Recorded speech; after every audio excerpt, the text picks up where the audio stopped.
People don't use this phrase anymore, the deserving poor. But when I look in my email inbox, I see lots of people saying, don't worry about the fact that benefits didn't go up. The people who benefited from this spring statement were the deserving poor, the people who now won't pay any NI or tax up to over £12,500.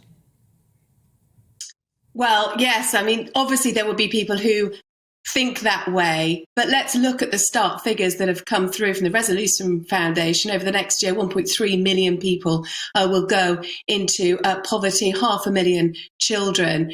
Certainly, you would say that those children are also the deserving poor. And I think what we saw from this spring statement were welcome measures, of course, but the problem is, together, they don't add up enough to really ease the cost of living crisis. Now, certainly, we have to keep a keen eye on borrowing costs. They are eye-watering, but we are also facing the sharpest fall in living standards on record since the 1950s.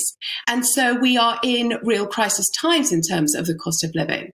And I think why so many critical viewpoints came about the Chancellor's statement was because he's kept his powder dry. He did have more to play with, more wiggle room or wriggle room, however you want to talk about it. But in fact, he chose to wait and offer those extra tax cuts closer to the next election. And I think that's why he's come under criticism.